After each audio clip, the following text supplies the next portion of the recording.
Yes, sir. We're officially back at it. Boog, nice, coming at you with the Marvel Legends AOA Colossus Build-A-Figure Wave Iceman figure review.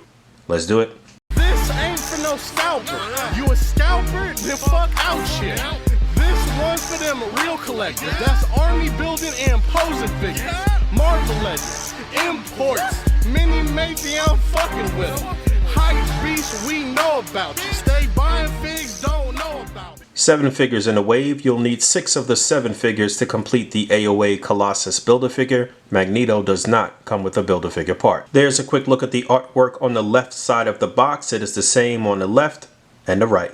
And there's a real quick frontal view. Alright, let's bust this bad boy open and see what's what. Here we go. Robert Drake, aka Bobby Drake, aka Iceman. As you can see, the AOA Iceman looks a little different than the 616 Iceman, even though I do feel like as an Omega level mutant, Iceman could pretty much make his appearance look any way he wants in any universe. So Marvel Legends has done something a little different here with this buck. Looks to be the same buck that they utilized for Iceman in the Juggernaut Build-A-Figure wave, but while that sort of like spiky back piece was removable on that version, this one here seems like it's glued in place. It's also a much harder plastic that they used here. He's not gummy like the Juggernaut Build-A-Figure wave version. I'm a little skeptical about this because you know we have had some issues in the past when they use this sort of translucent harder plastic. A lot of the crotch parts are snapping. Iceman is packed in with the right arm and an additional fist to complete the AOA Colossus Build-A-Figure. His bio on the back of the package reads, Iceman joins the X-Men to stop Apocalypse and prevent the catastrophic culling of humankind in a harsh dystopian future. So yeah, I'm a little cautiously optimistic about how this guy's gonna hold up in terms of QC, but I do really like what they did here. Out of the package, he comes with a left hand that is open with the finger slightly spread and a right fist. And he's also packed in with 2 sort of clawed kind of melee hands. These look pretty good. Swapping out the other set and swapping these on was no problem. And it should be noted that the spikes on his back are actually a different sculpt from the other Juggernaut Build-A-Figure wave version, and they're glued in place. Brand new head sculpt. This looks good. As you can see, you don't really see his mouth at all. That was something very unique about this design for Iceman. And of course, the head is removable. Standard Marvel Legends neck peg, ball peg for the head and neck. There's the range of motion for him looking down and up. Not bad considering the spikes on the back. Shoulders come up about that far. They will be hindered a little bit by some smaller spikes on the shoulders. You can do a full 360, upper bicep swivel, double jointed elbows, swivel and a hinge on the wrist, ab crunch forward and back, waist swivel, T-joint at the pelvis, upper thigh swivel, double jointed knee. There is no rotation here at the shin. You get a hinge and a pivot on the foot. And there he is next to a few of his wave mates and the AOA Weapon X on the far right, who was from the first AOA wave, the Sugarman Build-A-Figure wave. But going left to right, we have Sabretooth, Magneto, Rogue, Shadowcat, and Weapon X. And it should be noted that in the AOA universe, similar to the 616 universe, Iceman was one of the original members of Magneto's X-Men, and he played an integral role in the storyline throughout. It should also be noted, which I didn't mention, a lot of these characters actually showed up in the 2011-2012 Uncanny X-Force run, and you could actually use them in displays or setups with some of the modern Uncanny X-Force characters. Spoiler alert, I believe Iceman ended up getting killed in that run. And here he is next to some other versions of himself. You know I gotta dig in the crates a bit in these reviews. So on the far left is the very first Marvel Legends Iceman figure. I think this new AOA version is our 6th Iceman in the life of the Marvel Legends line. Let's see. So this is the Toy Biz, maybe Series 8 Iceman, I believe. And look how long they have been trying to get Iceman right. Now, I like the color of this Iceman. He was pretty nice. I like the head sculpt. I like the paint that they put on him.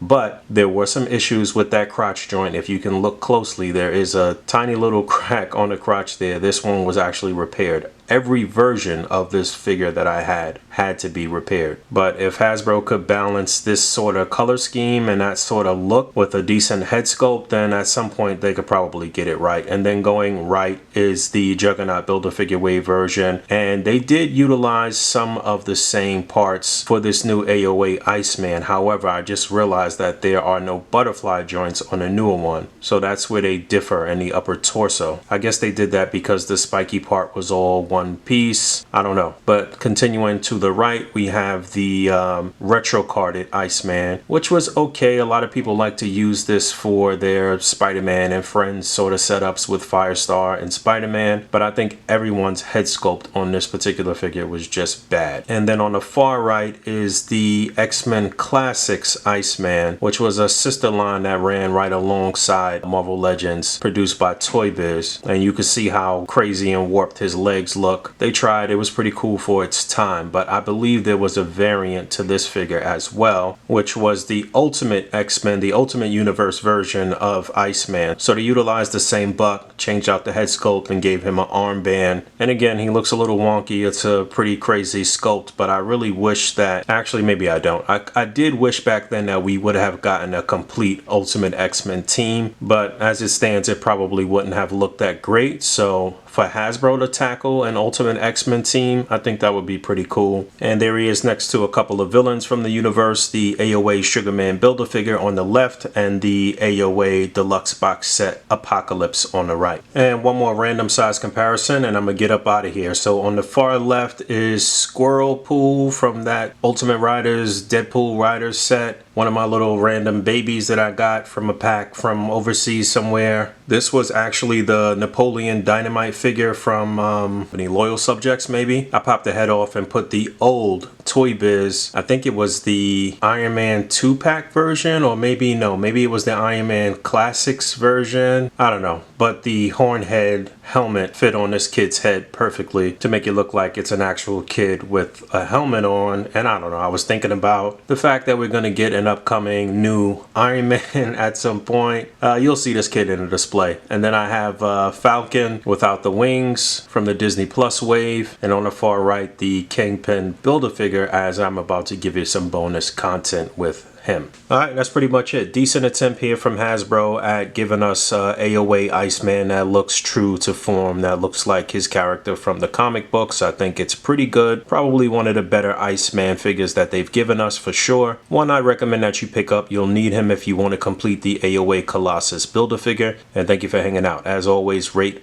comment, and subscribe. Hit that bell down there. And until next time, peace.